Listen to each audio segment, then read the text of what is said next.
Ladies and gentlemen, welcome to another edition of NCOPD Live, hosted by yours truly, Staff Sergeant Hicks.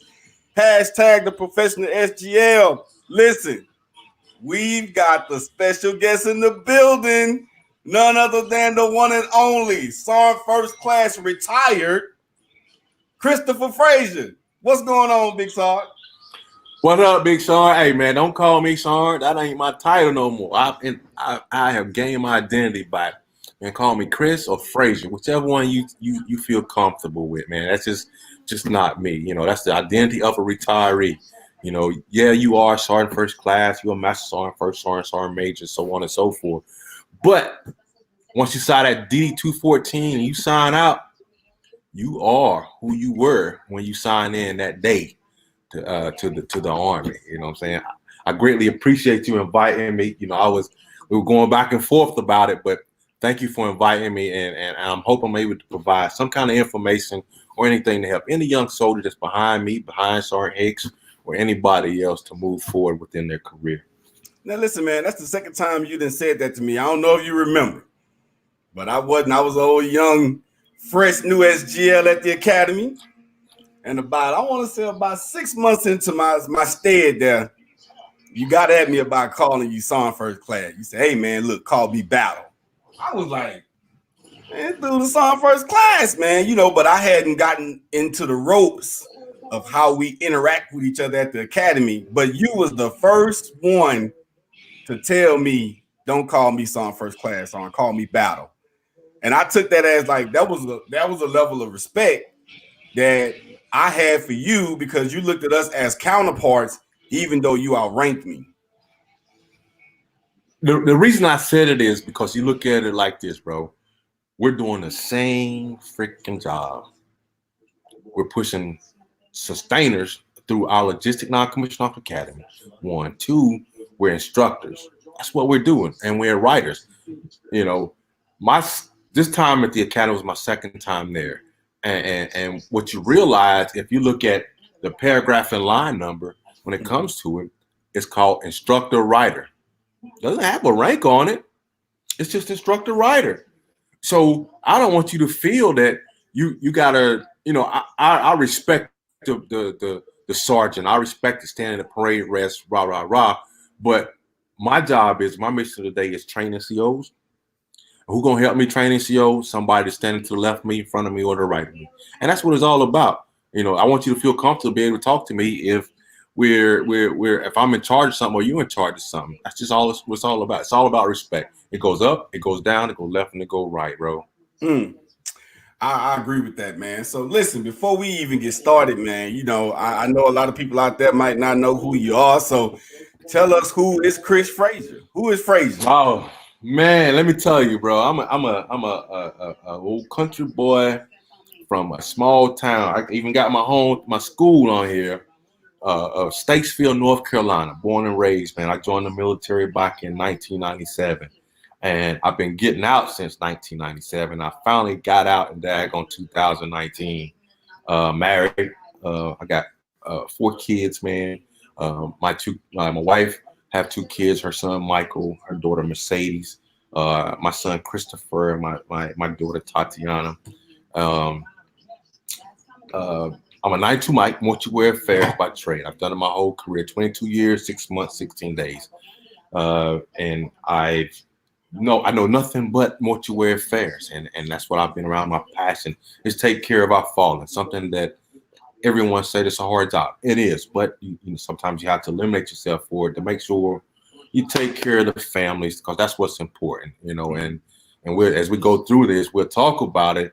Our senior leaders, general officers, sergeant majors, colonels, you know, captains, they understand. They think it's about the soldiers that's there, but it's about the families when it comes to me. Some of my assignments that I've had, I started out here at Fort Lee. You know, it's great. I started in 97 here at Fort Lee. I ended up here at Fort Lee. My assignments: Hawaii, Fort Lee, Dover Air Force Base, HRC, and when it was in Alexandria before it moved out to Fort Knox, Globe, Fort Drum. I don't know, I'm here some Climb of Glory somewhere. Fort Drum. But it's been a great experience. I learned a lot, and I've done a lot that I think. I just couldn't get over that one hump, and that was the sergeant first class. But that's neither here nor there. And some of my best assignment, one of my best assignments was working at Dover Air Force Base um, as the NCOPD to daggone be in charge of the mortuary to send our fallen heroes home. But my most rewarding assignment is being able to touch our sustainers, which was my last assignment as a senior non-commissioned officer in the Army. Okay. So, I never knew that 92 Mics was very sensitive about when they want you to make sure you call it human remains. Yes. They specific about that. Like it was nothing. No, that's human remains. They want you to put that professionalism on it to show them some respect. And so I'm gonna be honest with you. I don't think I could have did that MOS. And like you say, man, I look at the 92 Mic instructor that we got that now on archery, man. Like I see like the passion. We were getting ready to do this before all this COVID-19 came on, man. We had a huge NCOPD set up at the academy, and it was going to be certain people that was going to be talking about their MOS. And when it came to her about the 92 Mics, man, you could see the seriousness of how she cherished her MOS. So I just want you to, before we get into the main topic, just talk a little bit about what it means to be a 92 Mic to care for human remains. I hear you say that it's personal with you because of the family. Yeah, and the thing is, man, it's about taking care of our heroes, the ones who made that sacrifice. We have our battle buddies, and we just call them our fallen soldiers who don't make it from the battlefield, Iraq, Afghanistan, AFRICOM, or something peacetime as in Europe or Korea or even colonized. It's important to make sure we give the dignity and respect that is needed to those soldiers, no matter how they die, they pass away. That's what's important, to keep the secrecy of how all our service members pass away. We want to give them the dignity and respect because those service members, he or she, raised their hand to serve our country, and it's so important to make sure they get the respect that is deserved for those who decided to take that chance, go to basic training, go out AIT, learn their job, and move out into Operation Army. And it doesn't matter if they're infantry or they do whatever they do in the Army. They all raise their hand, and it killed me about that. You read posts, oh, you aren't anything if you didn't do this or you didn't do that. I say BS. I call BS because we all took the same oath. It's just that some of us chose different paths, and that's what it's all about. It is about serving, and there's a lot of passion. I've had a lot of passion in taking care of our service members, working many hours, many days, making sure that we take care of family, because you get to that point, or you at that point, like I did in my young career, was, I wasn't worried about my family. I'm worried about the family that's have received that notification from a casualty notification officer to say, hey, Private Frazier ain't coming home, or Sergeant Frazier ain't coming home. That's some deep shit. That's some hard, I'm sorry about the language, but that's some hard stuff to swallow, knowing that, you just probably talked to your loved one the day before.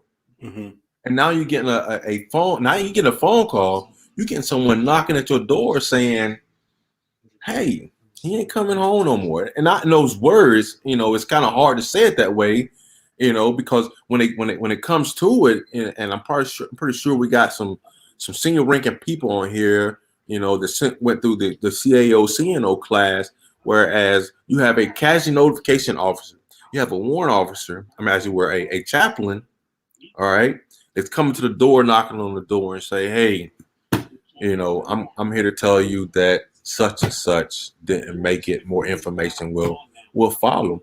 It's a hard shit. But the people behind the scenes, the 92 Mortuary Affairs personnel, the ones that are downrange in Afghanistan or Iraq, or Kuwait, that are making sure that they get Private Frazier from point A to point B, which point B is Dover. They get to Dover, and point B at Dover, all the preparation is done. And Dover, they send them hometown USA. So you have to take pride in what you do, because there is no error for room, no room for error at all, none at all. Man, that's powerful. So I definitely shout out to the 92 mics, man. They do a tremendous job.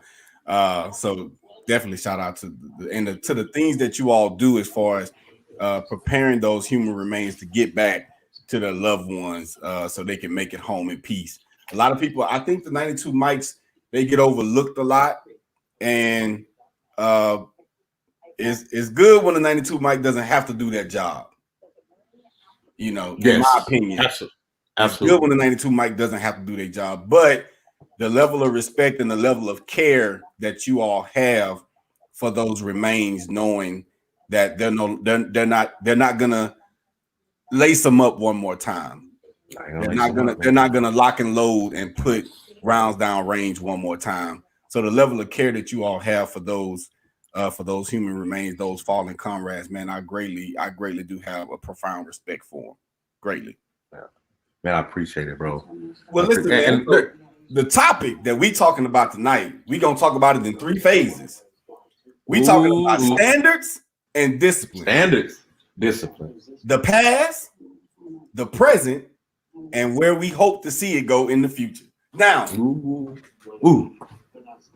I want to say this from the beginning, because I'm passionate about this, and I know that Mr. Frazier is passionate about it too.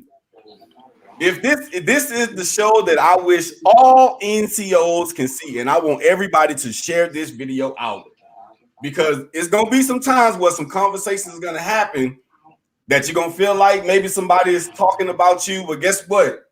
Put on the extra pair of socks, put on the extra pair of shoes, because there's gonna be some toes that's gonna get stepped on tonight. Yes, sir. Find yourself in that position. Yes, sir. If you feel that the heat is getting a little bit too, the fire's getting a little bit too hot, that's where we got to go back and do some self-reflect. We got to go do some self-reflect. So, man, listen, when it comes to standards and discipline, what do you think about before we even talk about the past of how it used to be?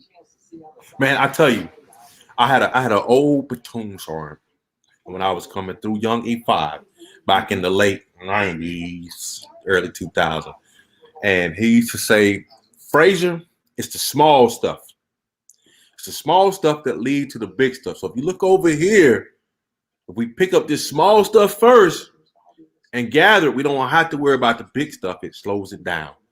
And I say that because we had to start with the small stuff far as our uniform infractions when we was doing our haircuts, making sure that we are within the standards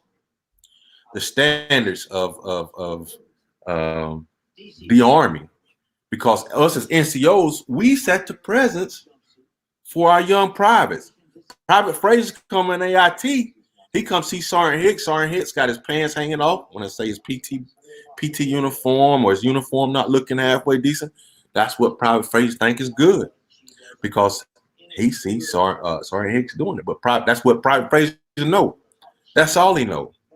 So it's about the small things that we have to pay it. To me, that was just me. I'm not saying that's the Army. That was just me when I was in. It's the small things that take care of everything. So back in the day, and I'm talking about back in the day, like before, like your early career, before we even came in, it meant something to be an NCO.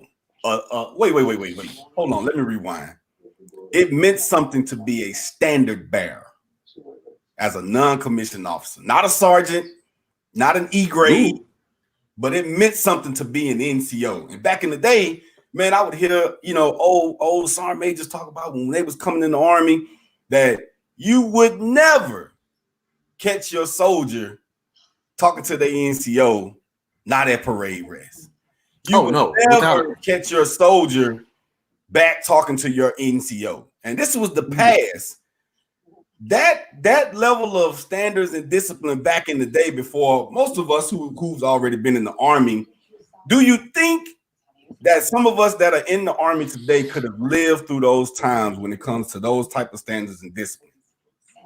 Yeah, and I say that because I say yes because for the simple fact, if you are introduced to it, then you'll be able to adapt to it. But if you're not introduced to it, that's going to become a problem. It's the same with toxic leadership.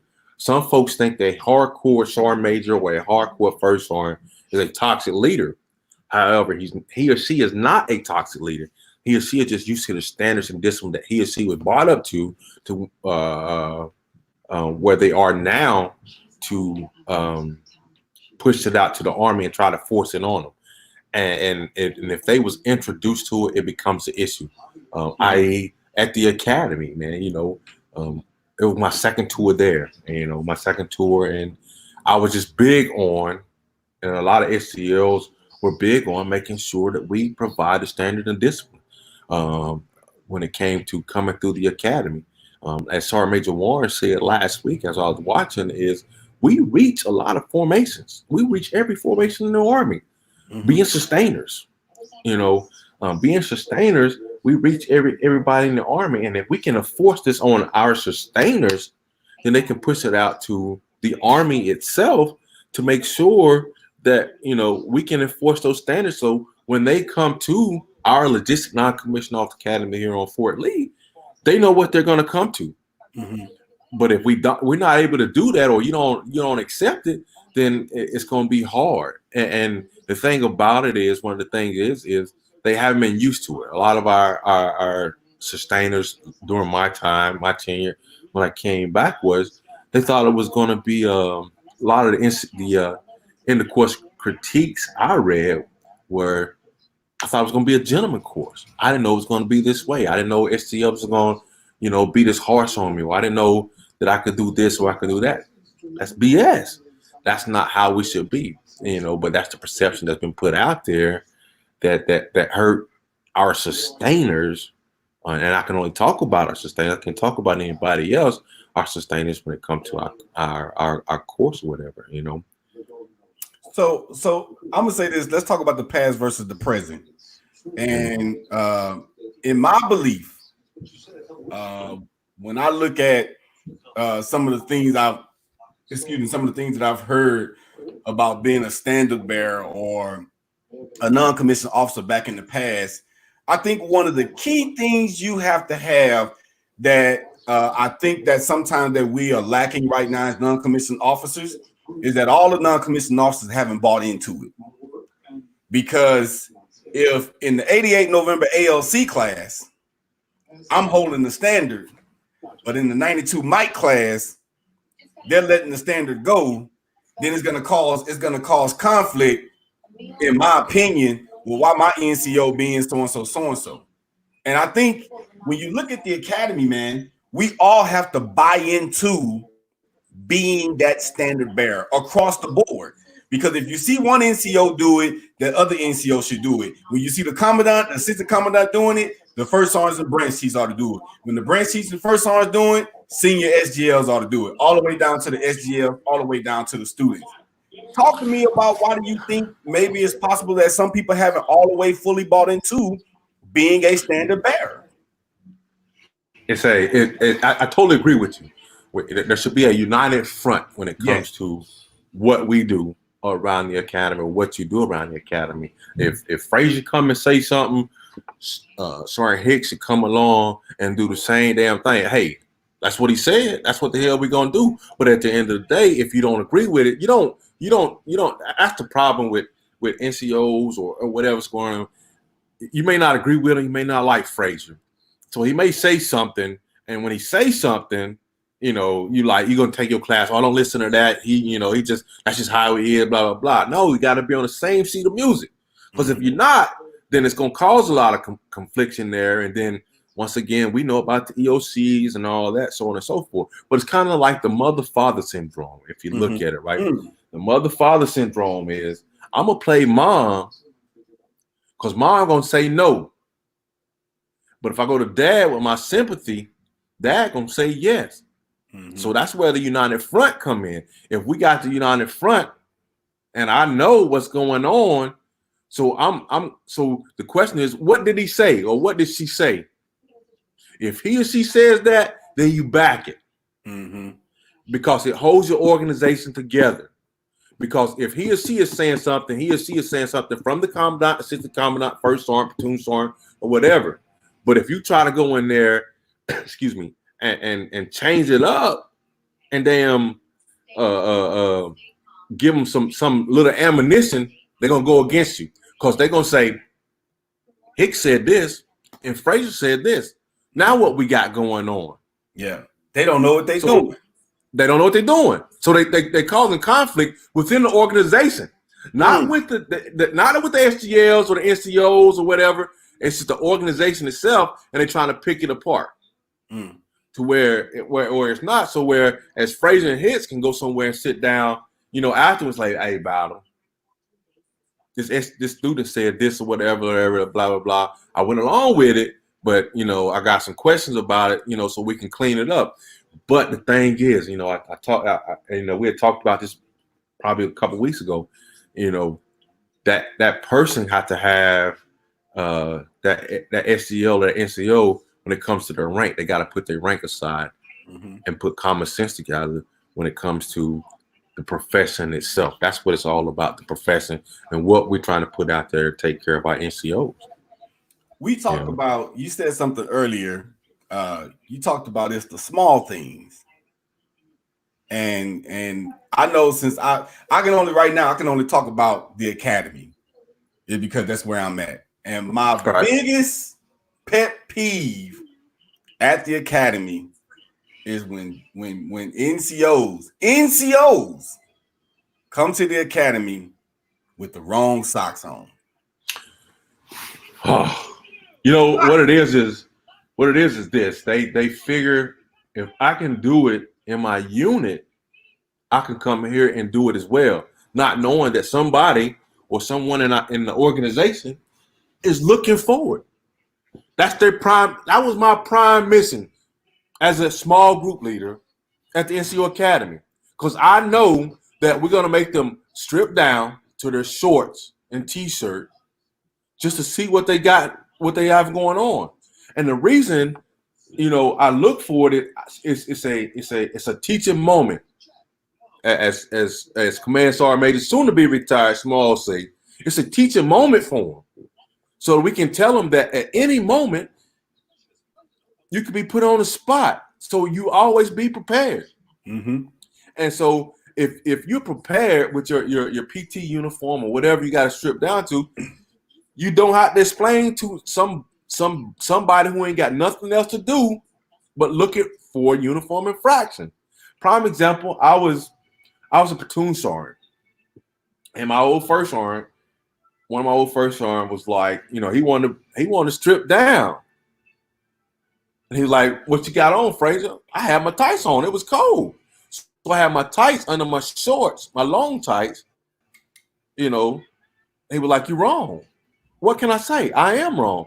I got to put my tights over top of my shorts, my long tights, just in case first sergeant decide he or she wants to strip down and we go running. So you got to make sure you always prepare, because Private Frazier, that's behind me as a platoon sergeant, or to the left of me as a squad leader, is looking at me as an example to make sure he or she is in the right uniform.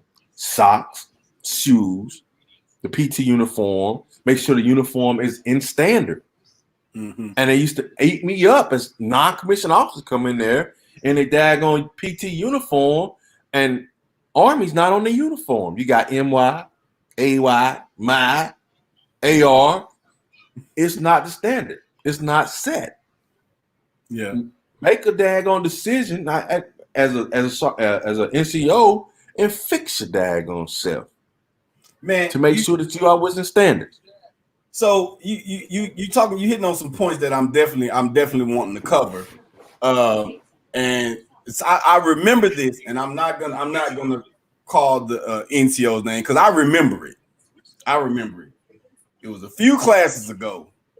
picked up a brand new batch of students at the NCO Academy. Staff sergeant comes in. He gets heighted, gets his height done, goes over to the scale, gets his scales done. He comes over to the table, and as he's walking up to the table, he got his ID card, his 705 in one hand, and he got his shoes in the other. And as he's walking to me, the first thing I looked at is his socks. And he had on some blue, neon, and black Under Armour socks on. So he puts his 705 and his ID card down, puts his shoes down on the ground, and he goes to parade rest. So I looked at his 705. I knew he was a staff sergeant. 9 times out of 10, you're here for SLC. There's very few that's going to come to ALC. They probably AGR, National Guard, or whatever. So I says to this staff sergeant, I says, hey, sergeant, are you aware of the Army regulation in accordance with socks? So he said, Roger sergeant, he goes off to tell me they this, they that, da, da, da. So I said, could you look at your socks and tell me what's wrong with your socks? Here's the profound thing that this NCO, this non-commissioned officer, probably was on the list to be promoted. Just needed to get SLC out the way.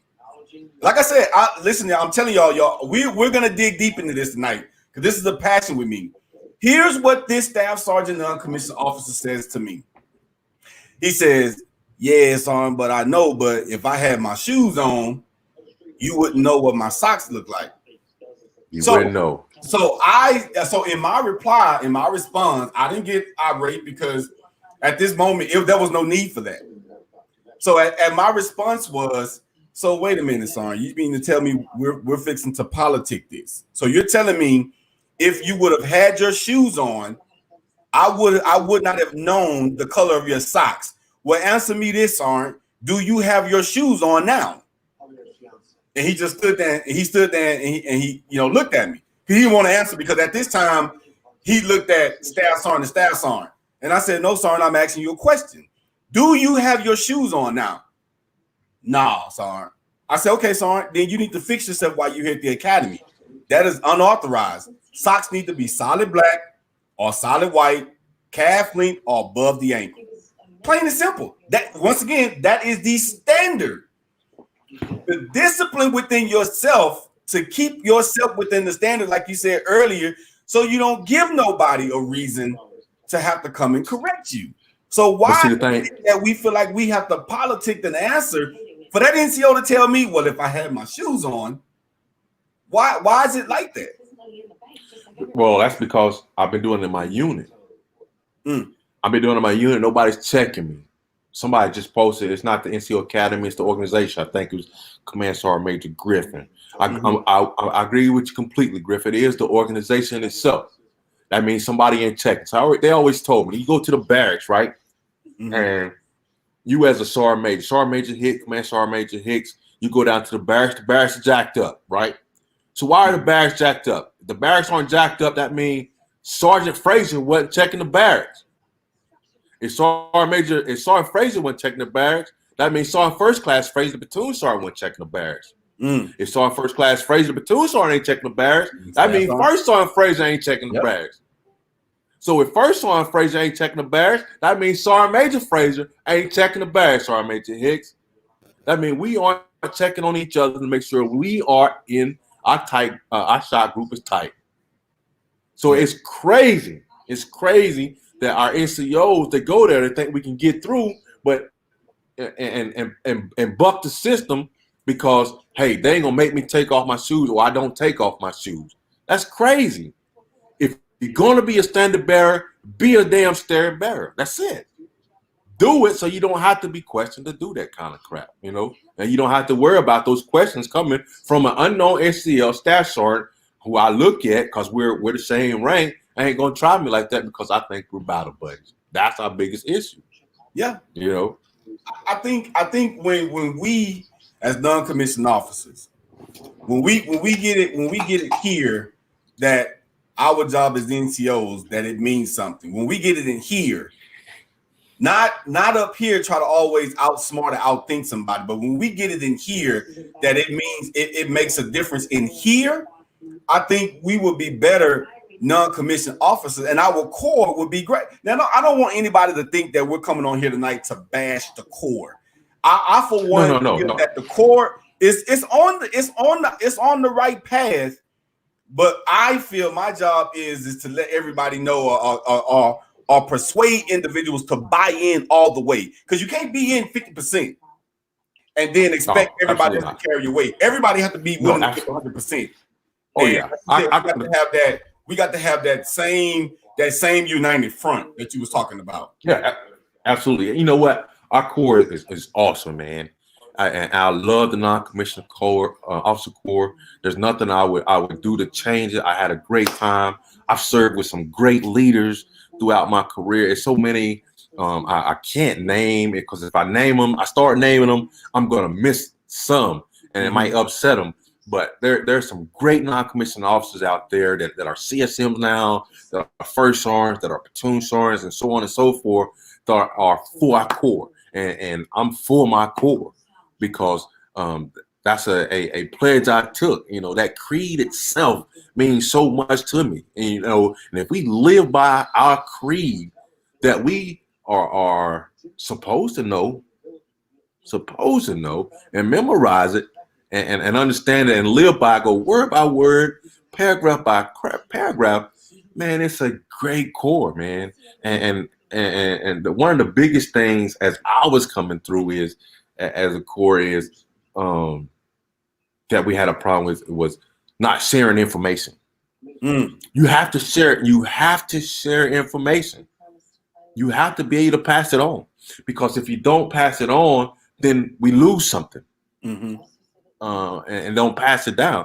You know, you got to be able to leave your situation or where you at your job, and whoever's to the left of you at that time should be able to continue on with that same job just as if you was there.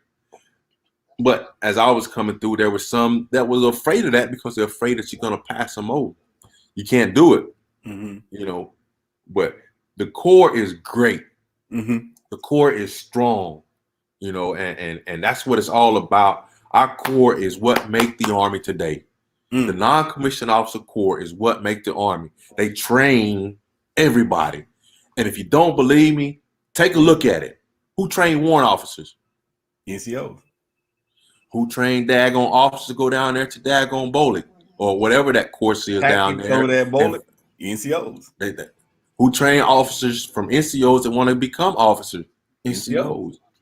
All right. At every level of leadership in the Army, from platoon leader to the senior enlisted advisor to the joint chairman, chief of the staff, there is an NCO beside those leaders, because they have the knowledge, they have the experience. We train platoon leaders at Sergeant First Class. They got a platoon leader come out of college from 4 years, but you got a platoon sergeant with 12, 15 years in the Army. They're training them, setting him or her up for success to be a commander, to be a general officer. And as he or she go through it, their process, and they become in command position, they have senior enlisted advisors to take care of them. Our core is strong. I don't care what anybody say about the NCO Corps, but the NCO Corps makes the Army. I can echo that. I do believe that our core is strong. I do feel that the way that we're going now is that we're on the right path. But if we don't, for better words like Mr. Frazier was saying, we don't check ourselves, then we can portray that wrong image. You remember we was on Williams Stadium, like 1500 IPR. I'll never forget this. So TC, we had APFT and height and weight for that month. So I'm sitting up there, I'm reading the instructions for the IPR for the APFT. And all of a sudden I hear somebody come out and say, hey, hold up, battle. Hey, Sergeant, everybody pull your freaking headgear off the top of your head and hit it on your thigh and put it back on your head. We got to fix ourselves, Sarge. So something as small as headgear, because they want to wear like this little Ranger or the beret. They got the beret all the way up on this side and all the way hanging on the side.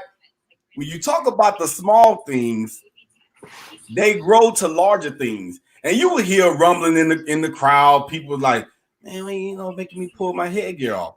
At the end of the day, that's the standard. I haven't read anywhere now. In all the people that ever been Ranger on here, don't get me wrong. I've heard that, you know, that's the way we do it in my community. That's the way we wear it at our unit. My thing is it the right way that we should be doing things? And at the Logistics Non-Commissioned Officer Academy, I know that the previous commandant, Command Sergeant Major Jerome M. Smalls, wasn't having it. I don't care what he would tell him, I don't care what you do at your camp, post, or station, while you hit the non-commissioned officer. I remember he stopped one sergeant on day one after we released him to go get breakfast. This NCO came back, uniform, looked like he was an ordnance soldier, looked like he was working in the motor pool. Sorry, you're coming to the. It's one of those things, man. I look at, you know, I'm retired. Anybody that's looking on or whatever, I'm retired. Yeah, I'm not in the standard.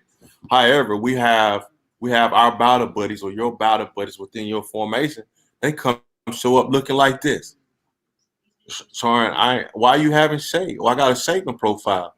So how many days your profile say that you need to, you know, not shave your face, but trim it up?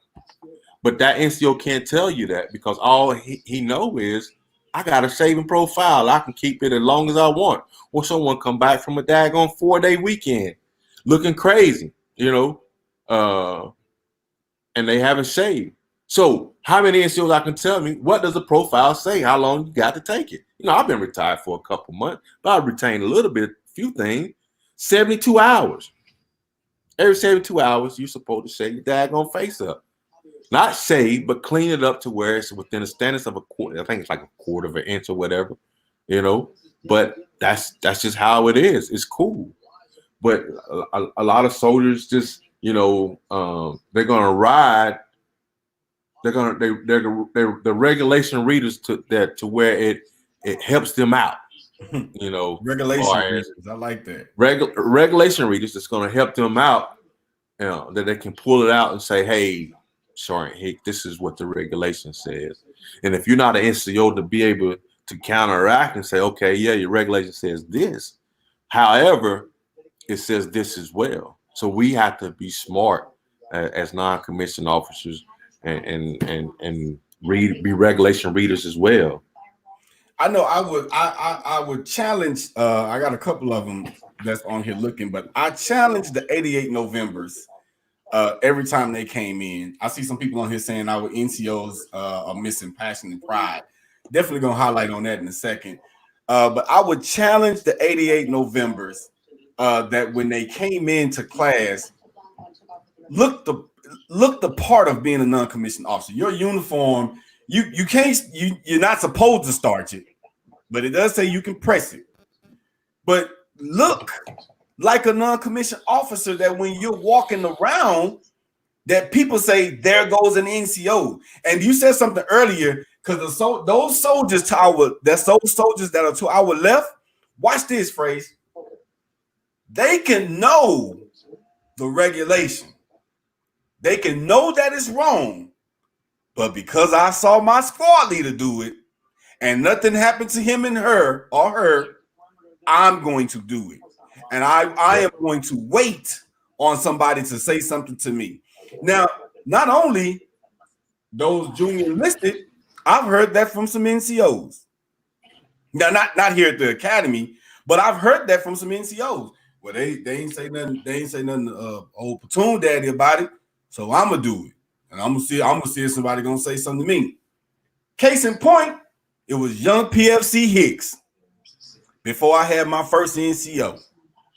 Man, look, this NCO came in, but didn't have no haircut. I had just got a counseling for. So I can't remember what I got a counseling for, man. I can't remember, but I got a counseling from.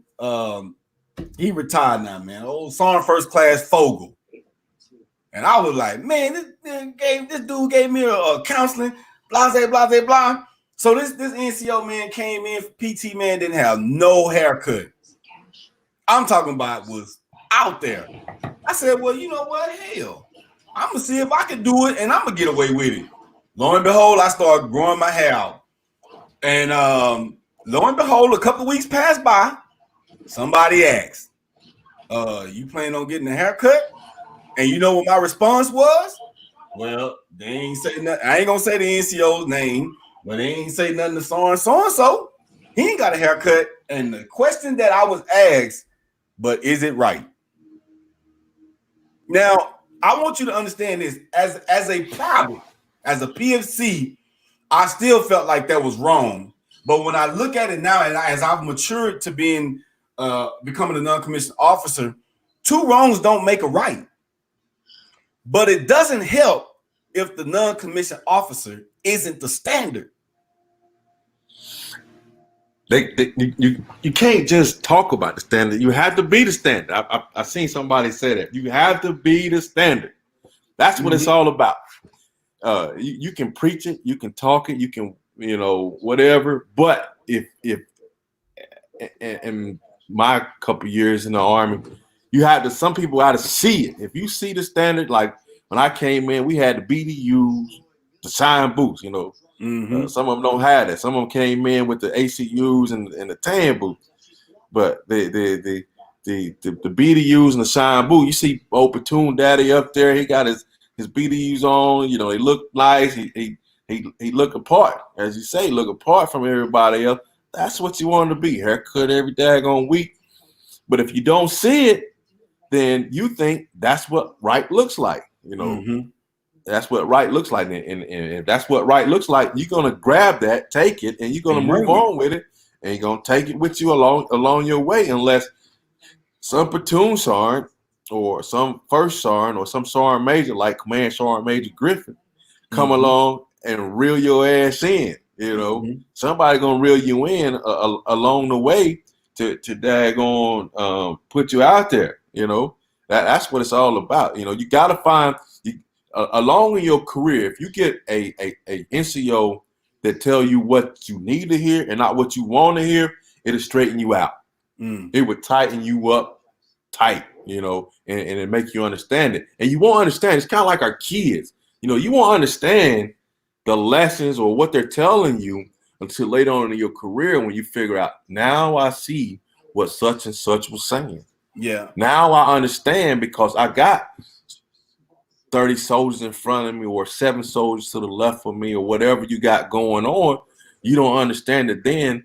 When you're going through the lecture, you won't understand it until later on in your life when you're in charge and you put in the same situation you were in when you had that squad leader, platoon sergeant, or section sergeant, or whatever. Man, so I saw Sergeant Major Griffin. He said your audio, and this is another saying of I can call him Biggie now. Yeah. Man, Sergeant Major Small. Sergeant Major Griffin hit it right on the head. Your damn audio right. Need to match the video. You damn right. I can talk about it all, and I'm gonna say this. I'm finna say this. I am very careful about what I post on social media. Now, here's where I say we about to get a little deep. I'm very, very careful. Not only because of the family that I come from. I got some of my family watching now. Those of you that don't know, my dad is a pastor. My uncle is a pastor. My grandfather was a pastor. I come from a lineage of pastors and preachers and deacons. So not only like old Biggie Smalls used to say, have respect for that name on your chest, but definitely have respect for this uniform. So I'm very careful, especially as a non-commissioned officer, of the things that I post on my personal page and on my professional page. Here's what gets me about some non-commissioned officers, and we have to be the standard at all times because somebody's watching, somebody's looking at us. in and out of uniform. Somebody else. Now, I'm not telling you that you can't live your life, but it would be a sad day that if you post something on social media as a non-commissioned officer, whether you're out in the club and you turning it up and you drunk and you stumbling all over and or you cursing or you belligerent or you twerking half dressed, and when you come to work on Monday, you forgot that old PFC Joe Blow over there is friends with you on Facebook. And now you come back to them trying to tell them about the standard and how to be the standard and be that example. Now, what's I made you say? Your credibility is gone. And it's hard to get it back when you give your credibility away because of some foolishness of something that you posted on social media. Oh, absolutely, man. You know, this social media world, the internet, and so on and so forth, it makes you as a leader in this. I ain't gonna just say the army, the military itself. It makes you have to adjust yourself, you know, especially when you have your subordinates following you, because they're gonna see what you post, see what you say, and see what's going on, and you have to adjust it and try to maintain it. Yeah, you got your feelings out there. Somebody gonna say something that you don't like, or they're gonna post something you don't like. But you have to look at what's gonna happen on Monday morning when you come in there. Because on Monday morning, as you say, Private Joe Snuffy, Private Frazier, gonna be standing there looking at you, and he or she is gonna be like, "Yo, Sean, what's going on? Or, yo, sir, what's going on? You know what you talking about?" Even on the political side, and that's a big thing about what's going on. That's something I won't ever go into, and I don't ever talk about is political affiliation or anything political, because politics and religion will break friendships. It's probably worse than daggone spades in the field. But it'll break friendships. It really will, and it's best that some folks or anybody to stay away from it, because you know you got your beliefs, and I support it. Do what you want to do, whether you're Republican, Democrat, Independent, Libertarian, whatever you want to do. That's your choice. That's your place. But leave it in your personal life. Whatever you do in your personal life, you do it. If I want to hang out, I got a few friends I hang out with. I want to hang out with them, and that's it. Nothing should hit social media. That's the biggest problem. That's what hurts our soldiers, and it hurts some of our officers as well. Is the first thing they want to do is they want to pull out their phones and show everybody what they're doing and what's going on. It's not for everybody to see. That's not the place for it. Take the moment, take a picture, enjoy your time. You know, talk it over with your friends, your battle buddies, your acquaintances, whoever you hang out with, and you keep it there. That's where you keep it. But once you place it on social media or Facebook, Instagram, Snap, all that other stuff, whatever's going on, then at that point, the whole world sees it, and you can't take it back at that point. You can't. So as a professional, you being a professional, you're talking about professional Monday through Friday, and Friday night about 17:05 after you done got off work, all your professionals go out the door and you got your camera up, everything's going around. End it. Let it go. You can't do it, you know, as being a professional. And you want to take care of your career feeling yourself. I think I like what Sergeant Major Love said. You can't be a 9-to-5 NCO. You can't turn being a non-commissioned officer off. You are a walking billboard. I would say this as I agree with Sergeant Major Griffin. Embrace the technology. Embrace this social media era, because everything that we do now, where our soldiers at? They're on social media. But like you said, your personal life of what you do or how you interact when you got friends over, that shouldn't hit social media, because I'm telling you, it hinders that working relationship or that professionalism that soldier had for you once you come back to work on Monday. Yeah. Sergeant Major Griffin, hey, what's up, man? Hey, it was it was an honor to serve with you, man. We didn't put much time together, man, but it's great to know. Good luck as you move on into retirement, man. You know, I ain't no road tide guy, but good luck, man. And I agree. Social media is the way of life and the way to reach our soldiers today, or your soldiers today. It's not my soldiers anymore, but that is the way to reach the soldiers today, because that's how they communicate. So we need to reach out there. But as a professional platform, as we have right here with this NCOPD Live, this is a great platform, and this is where we reach our soldier, or your morning motivations that you have every morning. I may not comment on them, or I may not like them, but I listen to them.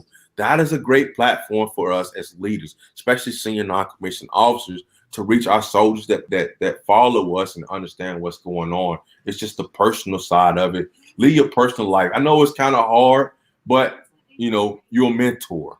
One of the arts is somewhat lost in the military, or it's not really there as much as it used to. But soldiers look at you different when they come in and see Sergeant Major Griffin and Sergeant Frazier on the daggone and up here in Richmond and Shockoe Bottom, done had us a good time and we need a ride home. That's not what they need. Not saying Sergeant Major Griffin and Sergeant Frazier does that. That's not what we do, as professionals. Sergeant Major Griffin and I, we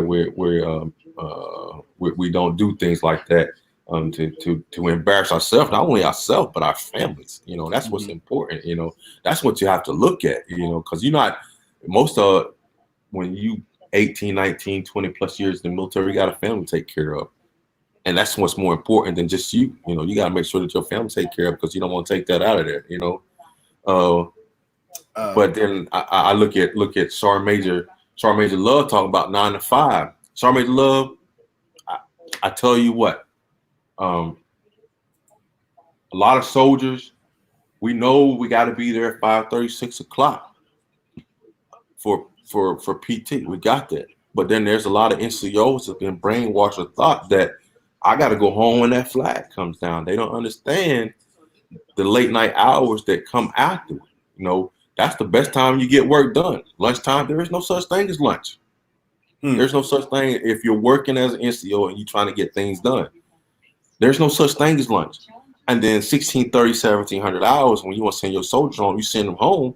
But 1705, that's when you get most of your work done. But some NCOs or some soldiers at this point, they seem to think that at 1700, that's the time because the flag coming down. I saw Deontay Carter ask a quick question. How do you feel about leaders being models on social media?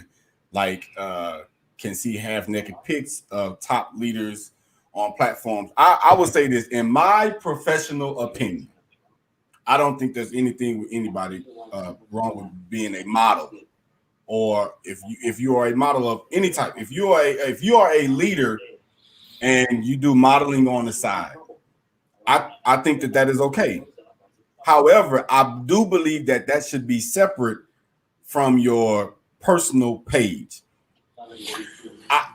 I don't think that, for instance, what I do on NCOPD Live, well, my personal page, I really don't post nothing. I may post something that's funny here or there, but even then, I'm careful about what I post on my personal page. You know why? Because everybody on this platform now, even throughout the Army, the levels of leadership that I've reached, everybody or mostly everybody knows D. Hicks is associated with what?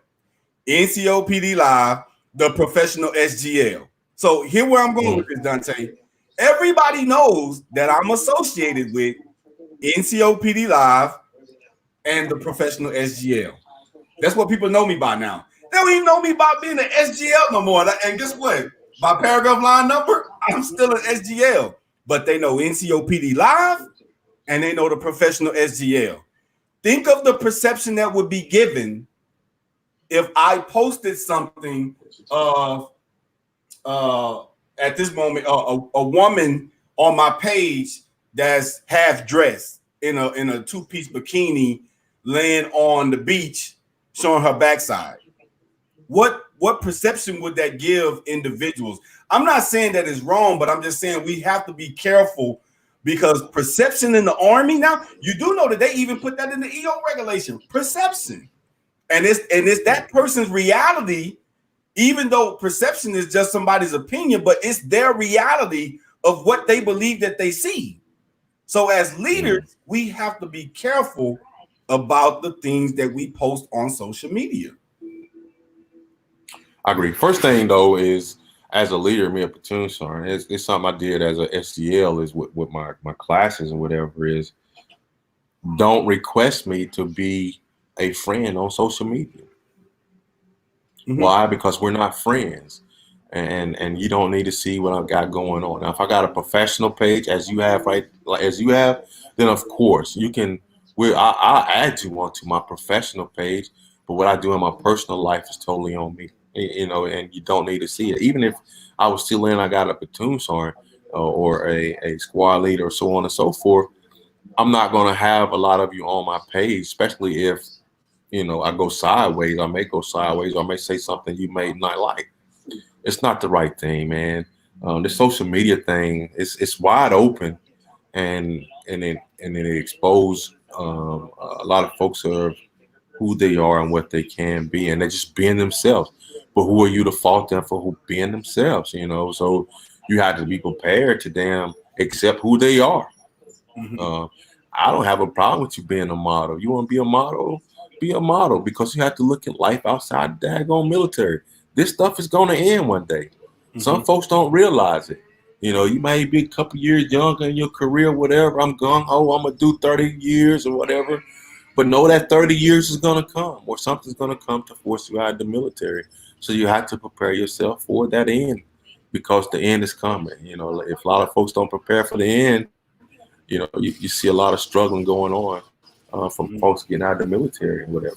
Yeah, I don't. So I don't want anyone to think, especially Mr. Carter, that posed that question, that I'm not. Whatever a person does in their personal, keep in mind what I'm saying. Whatever somebody does in their personal time, their personal life, their personal space, as non-commissioned officers, keep it separate from your professional. Because if I'm Private Hicks and I'm out in the club and I see my NCO, she throwing it around, and I'm a single man, I might look at her different when she come to work. And it's sad. You know what? And it's sad to say it, but that is the perception that is the society that we live in today. That is the society that we live in. Is that based off of somebody's perception, it can be taken out of context, and now you're no longer standard. So I believe that you could be a model, you could be a male model, you could be or whatever, be whatever you want to be. But I believe that there should be some level that we should keep it from our personal page. There was 88 November that came to the course at the academy that were my friends on social media before they got there, because I used to hold NCOPD Live on my personal page. But if you were not Staff Sergeant Hicks's friend before you came to the academy and you were my student, don't even send that request, Sarge. Send it when you graduate. Yeah, that's the same way with me, because my career field is tight. And if anybody knows the 92 Mortuary Warfare career field, we all know each other. If you've been in a while, we know sergeant majors. We only got a few. I think we got now 3 or 4 sergeant majors, or they had 3 or 4 sergeant majors, or they got 3 or 4. We got about 8 master sergeants, and we got a quite bucket load of sergeant first class and staff sergeants. So we're a small career field, so we all know each other. So when they come to ALC and SLC, things of that nature, we already know who's coming, and some of us are friends and some aren't friends. I was fortunate because I was an older guy, and a lot of those NCOs that came through the NCO Academy, I didn't know them. So, they came in, we give up brief, we talk to them, so on and so forth. So I make the love come through, and all that kind of stuff or whatever. But when it came to social media, I let them know. I mean, my social media page is wide open, and I said the privacy, but you can find me and everything. However, I would tell them, don't send me a request until you retire. I mean, until you graduated. Once you're graduated, then I can talk to you, or I will associate with you, because, as you say, the perception of anything, and that's just to maintain and keep the professionalism between us as NCOs, me as an STL instructor, you as an NCO. I'm trying to provide that to you. But one of the things that we have a problem is we want to be friends with our soldiers. It's not about being a friend. It's about one completing a mission. You know what I'm saying? We got to complete a mission. And two, we want to establish a relationship to where we can provide guidance to our soldiers to take our position. Mm-hmm. Because if we don't provide guidance to take our position, we're failing the soldiers.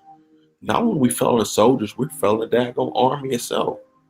Because we're not preparing or setting up the soldier for one, and we're not setting up the army too, to make sure it is successful. You know, and we have to understand. It's one of the things I understood or I took with me, and it didn't take me long as a young NCO and being a mortuary affairs is the army's going to continue to roll on with or without you.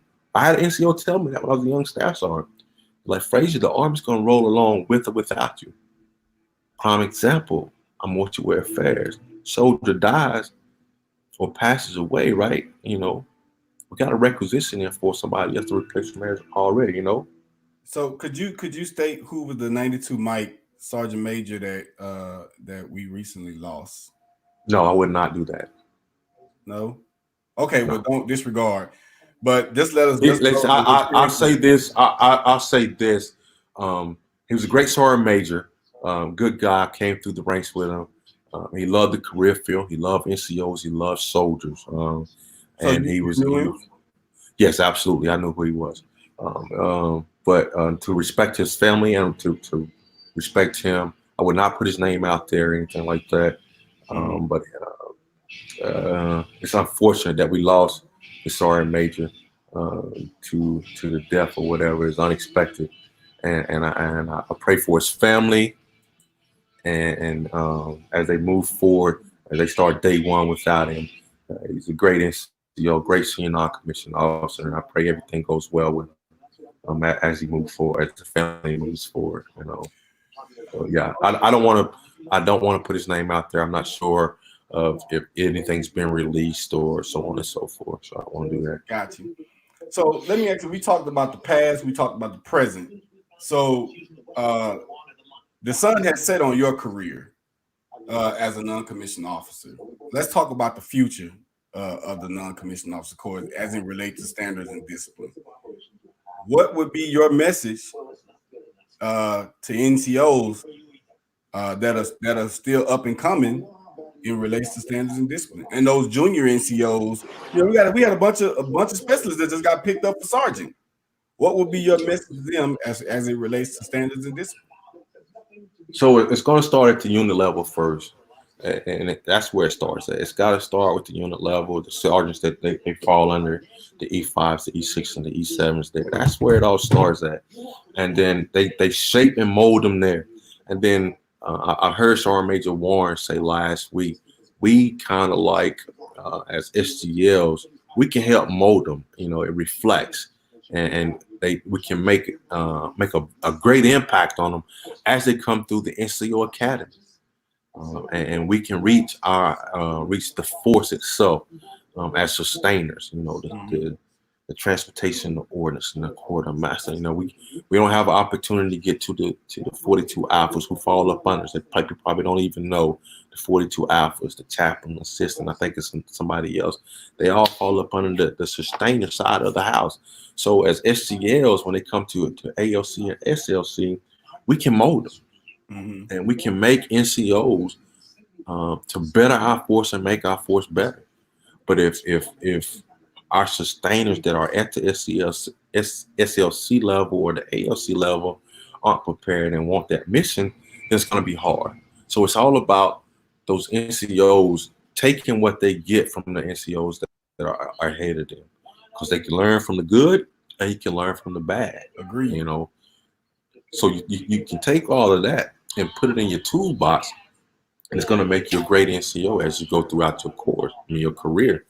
But you know, us or those that are at the Logistic Non-Commissioned Officer Academy, they have a big hand or a big say on how they make NCOs and make our sustainer community. So that's what's important. That's what's important to me. That's what's important to the LNCOA, and then it's important to the sustainers is making our sustainers better, because we're a bigger branch, and if they see our sustainers doing it, then it's going to, you know, people going to daggone bite onto it. It's just like, you know, counseling and things of that nature. If soldiers ain't getting counseled, it's going to continue to move on. But if they are getting counseling, that means they're going to take it forward with them, and they're going to continue to counsel, and it's like a rippling effect, So with the instructors and everything that we got going on that we have here at the academy, or you have at the academy, it's on them, but they gotta want to be there. That's the thing about it. Yeah. If you don't love what you're doing, if you don't like what you're doing, instructor, you think it's BS, you think it's this, you think it's that, then you don't need to be there. Yep. You just there for the first and 15. Yeah. That's the honest truth. That is, and I totally agree with you. And I said it before. You have to love being a non-commissioned officer. And some people, I tell them, don't be so quick to get promoted, because when you first put on the ranks of being a non-commissioned officer, at that very moment, it is no longer about you. It's about the welfare of the soldiers and the accomplishment of the mission. That's it. Yep. If you look at the creed, nowhere does it tell you about taking care of yourself as a non-commissioned officer. Yeah. You do that on your own personal time. So my message in relates to standard and discipline when it comes to the non-commissioned officers for the future, because there's going to come a time where the sun is going to set on Staff Sergeant Hicks. There's going to have somebody else may come along and pick up the reins and be the professional SGL or be the next social media big thing that's going on social media now. Be willing to buy all the way in. Number one, you got to be willing to cash all the way in. It's like go in and bet everything on black or bet everything on red, whatever your color is. Blue, white, yellow, green. You got to toss in all your chips. Then you got to know what the standard is, and then you got to have the discipline to make sure that not only do you hold others to that standard, but hold yourself accountable to the standard. Yeah. Because lack of personal accountability is crucial when it comes to standards and discipline. Yeah. So Sergeant Major Love just said, hey, the soldiers spend the majority of their time in Operation Arm. We need to stop blaming TRADOC for having the total responsibility in developing our answer. I totally agree with you, Sergeant Major. But the thing is they come. The biggest problem, this is my second time. That was my second time at the NCO Academy.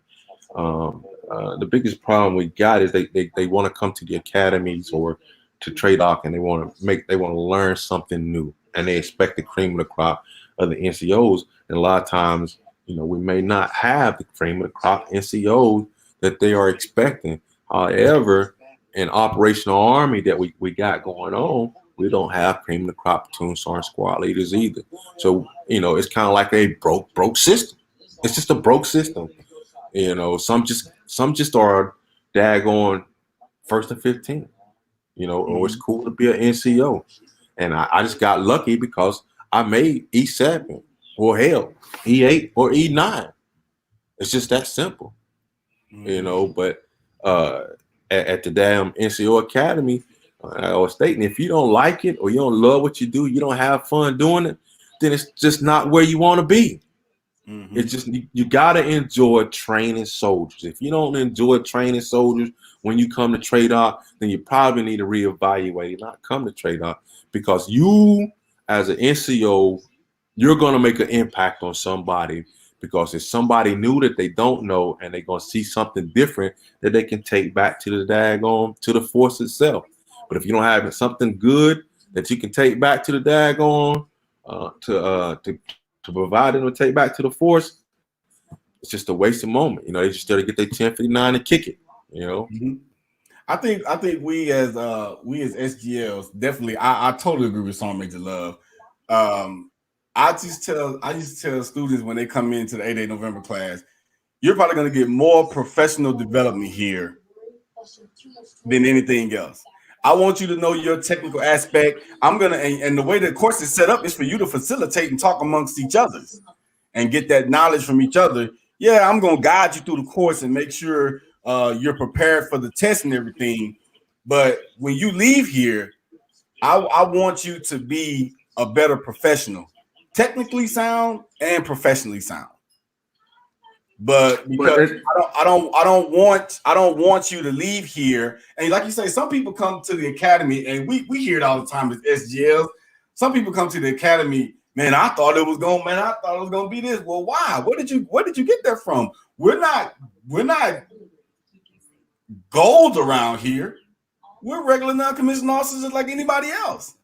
So why is it this impact or this thought to be that once you come to the academy that we're supposed to make you a top standard NCO? No, you're not going to get that within 5 weeks in a day at the academy, no. however long your course is. You're not going to get that. That comes through mentorship, teaching, coaching, training back at home station. So I totally agree with Sergeant Major to stop thinking that when you come to trade out that we're supposed to make you the best non-commissioned officer in the Army. Absolutely. I mean, you got to have that yourself. You know, you're going to develop yourself to be a leader, but it depends on what path you decide to take to be a better leader. That is one of the 3 domains now, self-development. Yeah, absolutely. So all the NCO Academy or any trade out thing, schools, all that is to mold you and teach you something better. That's all it is.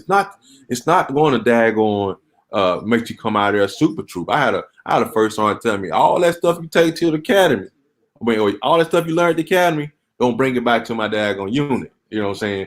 But it's funny when you say it, but you can learn something different when you go to the academy because the academy is supposed to be by the standard. That's what we know. That's all we know. The standard. But it's on the NCO, on him or her, to see what they can grasp from and see if they can pick some of the SGLs or NCOs' brains to make them a smarter NCO as they go back out to the force, because we're pushing information back out to the force.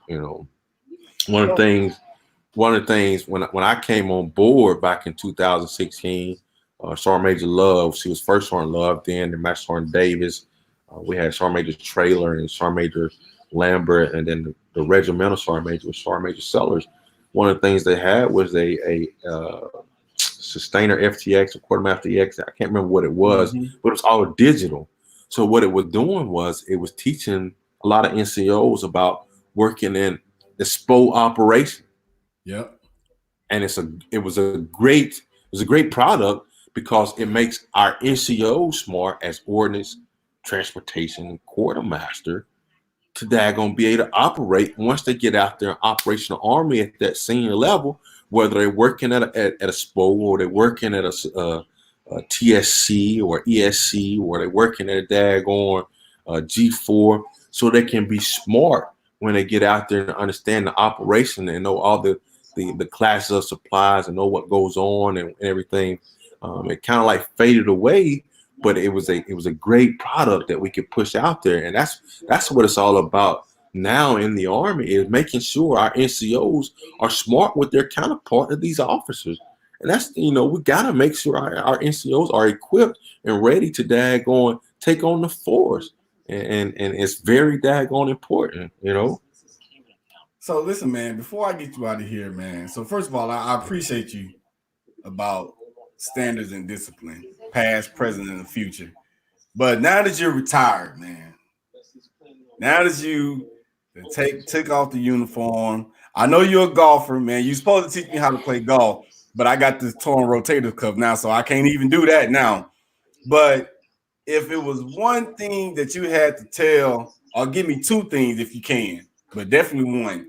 If you had to tell somebody about retirement that they would need to know before they get there, what would you tell them? One thing I'll tell you about retirement is, one, make sure you take care of yourself.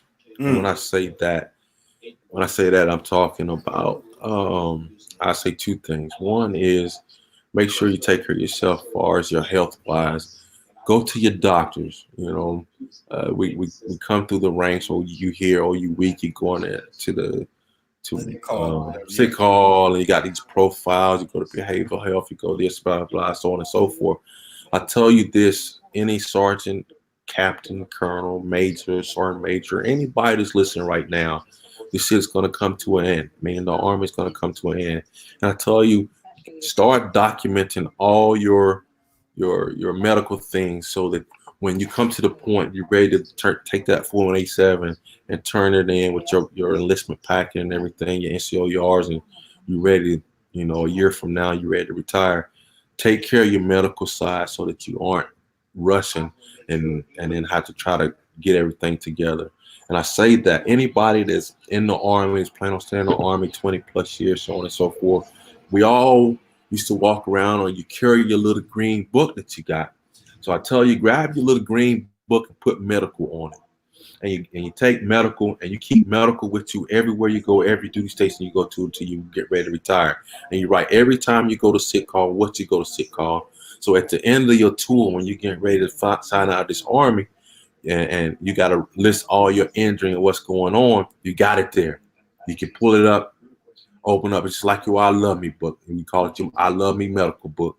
And you take that and you're able to pencil in everything you need to pencil in when it's time to file your claims to take care of you once you get on the back end of the military. That's one. Two, and start putting your money away a little bit. All right. Save your duckies just in case things don't fall into place as you think they're going to fall into place when you retire. Because once you sign out or your last day in the Army is the 30th or 31st or whatever month, sir, ma'am, you're not going to get paid for another month and a half. So you got to make sure you got a nice little next egg nest that you can sit on to make sure that you don't go into the daggone bankroll hole, or you're stressing to take care of your family. Put you a couple of dollars to the side to make sure that you take care of yourself as you can get ready to move forward outside these institutional walls we call the military, because he's so used to taking care of it. You look at TRICARE, you look at your options of what you want to do as far as your TRICARE, and two, you want to look at your insurance, your life insurance policy, and see what you want to do as far as life insurance, because your SCLI goes away. Your SCLI and stuff goes away, and you want to make sure that you can take care of your family just in case. Now, the Army's going to keep you for about, I think it's 120, 180 days or whatever, I can't remember. But you got like a whole year to come aboard and sign up to transfer your SGLI. Just take your time and take care of yourself and take care of your family. Start putting your little deployment money away or whatever you got, because you don't want to be stressing yourself, your spouses, as you get ready to transition out of this thing we call the military, because it comes to the end, whether you're going to ETS or you're going to retire, just so that you can be comfortable, continue to live comfortable as you move on. And then once you set yourself up and you find something to go into, then you can move on. But I tell you, retirement and everything is great. It's a great thing. Do I miss the military? I love it. I miss the military, and I miss the folks. I miss the people. I miss the interaction. I miss being around soldiers, all that. You're gonna miss it when you're gone, but there's life out the military. It really is. It really is. Like, I golf every day. I know you can. Yeah. I golf every day I can. So that's the two things I tell you. Take care of you as far as medical wise. You want to get your percentage to where you want it, and I won't express or say anything about percentage. You want a percentage, you can inbox me or whatever, and I tell you that. And then it's all about finances, man. Finance, get your finances together so that you're not coming out, that you're not deep in debt, or if you're not in debt at all once you get out of the military, because it's stressful once you get out. It can be stressful. I'm not gonna say it is stressful. I can say it can be stressful, especially if you don't have your ducks in a row. You got a family to take care of, and the bills gonna keep coming. They're gonna continue to come. Yeah. So I hear a lot of people, man, say, hey, man, make sure you document everything. So I'm gonna say this, and we're gonna get ready to close it out. So I hurt my shoulder. I remember the day that it happened, man. I remember, like, Frazier, look at me. I remember the day that it happened. It was at PT, and got done. I was going to do the leg tuck, get some of the leg tuck in, practice for this SFT. And I remember, like, on the fourth one, when I came back down to go to a dead hang, I remembered I would never forget that pain in my shoulder. So I thought it was, maybe I strained the muscle or whatever. And, first thing we do, man, is we self-medicate. I'm gonna put a little icy hot on there, put a little patch on there. Brother Pastor, he over 40 now. I know some of y'all probably we don't heal like we used to now. Yeah, so I'm thinking like, old bones they getting a little frail. Man, and so I was sitting there, and one morning, man, I woke up. Now, this was back in late January, early February. But I remember it was a Friday, because we was that Thursday we didn't do PT. It was a Friday, the next day that we did it. And I was about a month or so ago, I woke up and I kept having that same pain. So I would, ice it down or whatever and keep on moving. First thing we think of non-commissioned officers, man, I ain't going to sick call. Man, I ain't going to no sick call. Blah, blah, blah. Yeah. And I woke up one morning, man, I had this tingling in my feelings, in my left shoulder. Had this tingling in my fingers. I was like, yo, something ain't right. So I went to the doctor, man, went to the ER. And the ER was like, yeah, they're going to give you these meds. But when you go back to work, you need to go see your PCM. Man, long story short, went seeing my PCM, torn rotator cuff in 2 of the rotator cuff muscles. And I never would have got it documented because, you always have, you're right, Mr. Lopez is the wrong answer. And you always taught, if you go to sick call, or if you go to behavioral health, you looked at as being weak. But I'm glad I went when I did, man, because when I go on next week on the 4th to get this EMG, I may have some damaged or pinched nerves, and you know what I'm saying? So I definitely agree, man.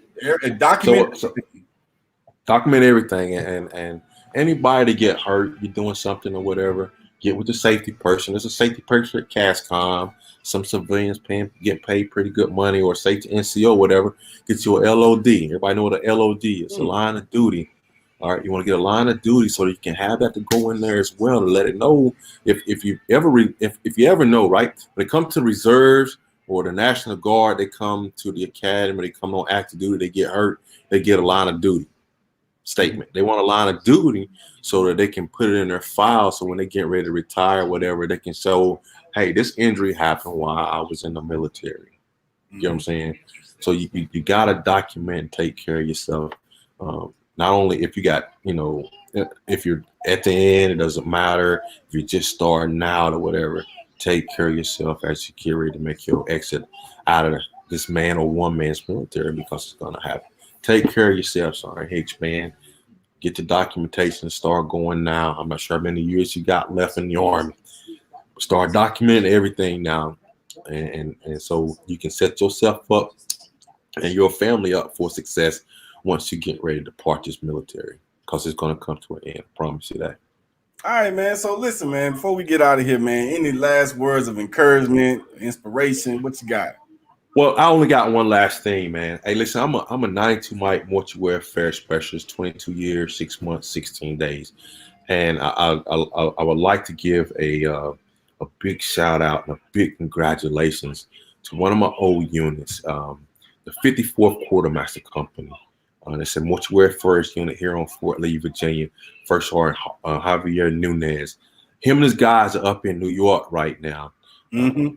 They're in the pandemic right now. They're taking care of the fallen up in New York. So I ask you all to keep those guys in your prayers as they're doing the work and they're fighting this pandemic that we have going on in the United States. They're up in New York. They took the call a couple weeks ago, and they left out. So we have our 92 mics up there fighting the fight. And reach out to them. I got some sergeant majors on here. I'm not sure how many we got on there, but hey, if you could look, First Sergeant Javier Nunez, the 54th Quartermaster First Sergeant up there out of here Fort Lee. I send them some encouraging words from some sergeant majors to let them know, hey, Hey, he got this fight. He's in this fight. Trust me, he's one strong, daggone leader that's gonna go very far. Him and his soldiers are doing great things, and that's the only thing I gotta get. Continue to pray for my 92 mics that are out there, not only in 54th, we got some overseas as well, still in the fight as well. All right, Sergeant Hicks, I thank you, man. I greatly appreciate it, man. I'm an old guy, and my wagon wheel is off in my front yard. And I didn't expect to be on here looking rough. I was gonna shave, man. I like, you know what? I'm retired, man. I can, this is the beauty of being retired. I'm quarantined. I ain't got no haircut or nothing. I put a hat on because my hair looks so bad.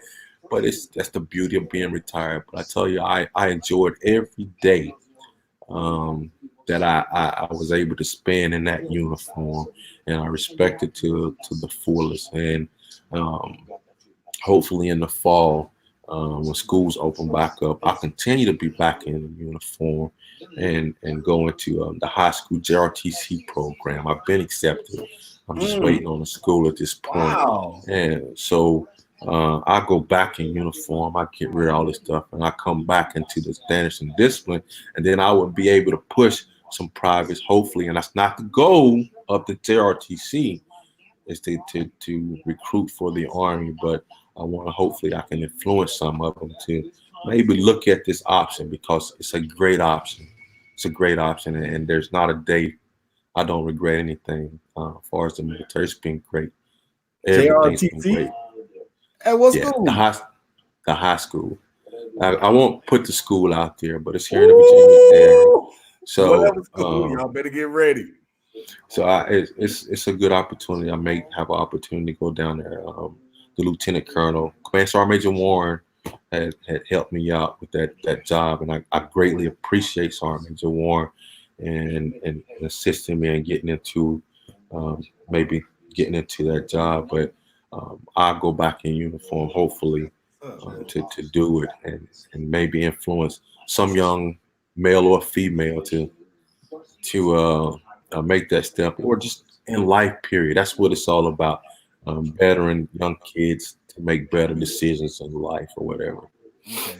Well, listen, man, I want to say to you, man, listen, you know, I ain't gonna go too deep into it, but you know how we are as how we were as battle buddies, man. I remember when I first got to the academy, I was like, when I knew that you was leaving, I was like, I want to be that next. I called you muscle at the academy. And I don't know if I did it as best as you did, but I tried my best to hold people to the standard, especially it relates to the small things: haircuts, shaving, uniform, socks, the whole nine. So I thank you for your service. I thank you for taking the opportunity to come on to the platform to talk to people, because like you said, you retired. You could have been like, sorry, I ain't gonna do that. But the amount of respect and amount of love that I have for you, man, I need not even tell you, because you already know you were definitely somebody that I looked up to at the academy, man. And it means a lot to me that you would take this opportunity on your own spare time to come onto this platform and be my special guest. So, man, I greatly appreciate it.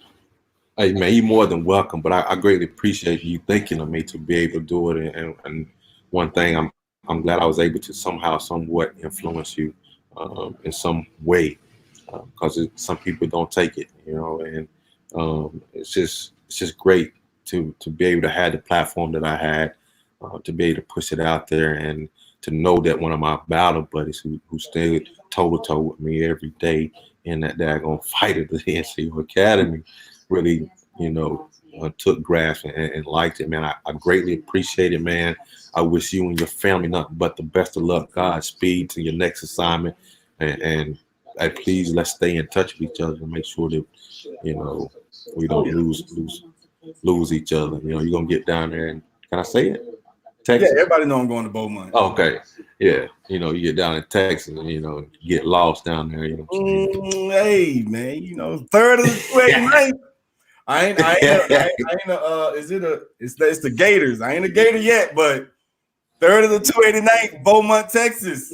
Professional SGL is coming to the building, so get ready. Yes, indeed, baby. It's Nothing but a professional ride, coming. It's gonna be a So ride. yeah, he gonna tell you he getting out, but I think he gonna stay around a little bit longer. He know what's calling, and being a non-commissioned officer, a good non-commissioned officer, Staff Sergeant Hicks is definitely it. And I told him, and I share our conversation, is that I hate that, you know, during my time and when I was there, that I didn't really sit down and talk to him, because me as an NCO, I know I could have learned a whole lot and could have told me a lot of things to better me as a person or as an NCO, and I missed that opportunity. So anybody that's out there, anybody that's listening to this platform or whatever, chime in and talk to this a non-commissioned officer, because this non-commissioned officer got it together. I promise you that. Now, that's the absolute truth. That was the absolute truth. Conversation. So that meant a lot. That's our person. So hey, Charles, if you're young and you want to grow, you want to reach your peak, inbox that guy or call him. And if you got his number personally, call him and talk to him. I can almost guarantee you he will not lead you wrong. I promise you that. Yeah. Hey man, I appreciate it, man. And hey, I ain't gonna be able to play golf with you, but I'll come see you on whenever this COVID gets over. I'll come see you on the golf course. Oh man, come on out. We need somebody to look for balls and stuff, man. hey, Sergeant Major Griff, I see you out there playing, brother. Hey, come on over here back to Fort Lee so I can get some of that Sergeant Major money. Hey, listen, y'all, that was the one and only. Hey man, you take care, Frazier. Oh, no doubt, bro. Thanks again, man. Good luck. Hey, to y'all, you non-commissioned officer, man. Keep your head up. Stay strong. And, hey, the biggest problem we got in our non-commissioned officer corps is pride. Shake your pride and listen, man. Because Private Frazier know he got a better way of doing things. Just listen to him for a change, and he'll take care of you. He's going to make you a successful leader. We don't get promoted by ourselves. We get promoted by people who stand to the left in front of us. I promise you that. All right, man. You take care, man. No doubt, bro. All right.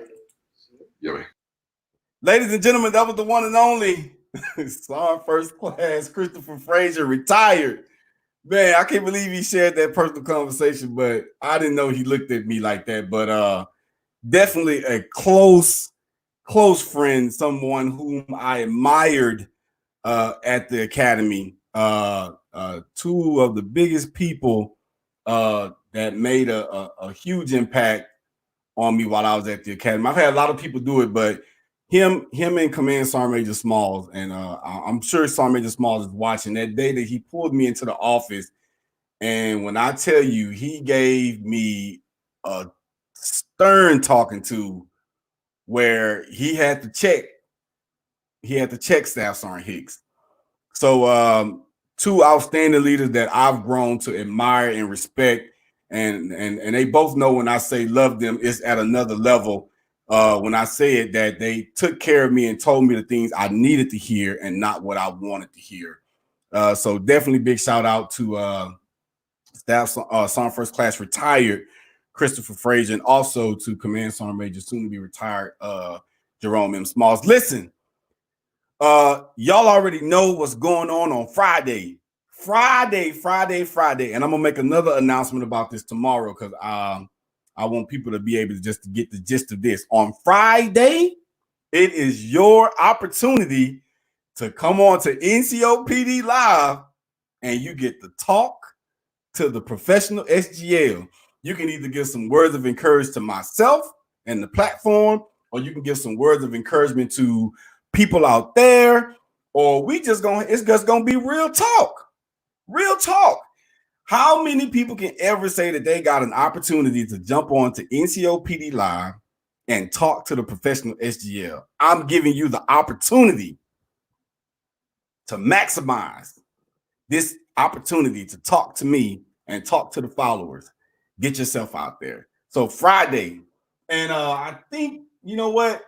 I'm gonna start it at I'm gonna change the time. I'm gonna start it at 1700, and I'm gonna run it for about 2 hours, potentially. And everybody's gonna have about 3 no more than 5 minutes to come on and say what you got to say and give your word. And it may not take you 3 minutes. Somebody came on the other day, he was like, hey, I just wanted to say I was on with the professional SGL. Okay, that's cool. Got it. I appreciate it. But Friday, that is your opportunity.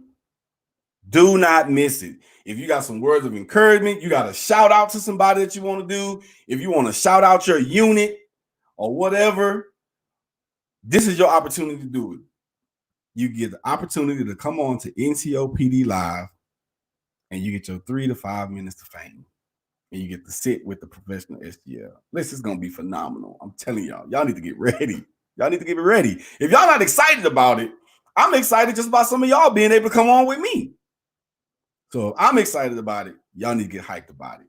Tonight we talked about standards of discipline. Y'all know I end my segment talking about standards of discipline. At the end of the day, if you see something wrong and you fail to do something about it, you have just created a new standard. And at the end of the day, their issue is never with you, but their issue is with the standard. This has been yours truly, Staff Sergeant Hicks, hashtag the professional SGL, live from Fort Lee, Virginia, with another great episode of NCOPD Live. I hope y'all have a glorious night, a great night, an excellent night. And we will see you all tomorrow briefly. We're going to announce this again about Friday, but we will see you all officially Friday on NCOPD Live, Real Talk. Y'all have a good night. Staff Sergeant Hicks, TPSGL, out.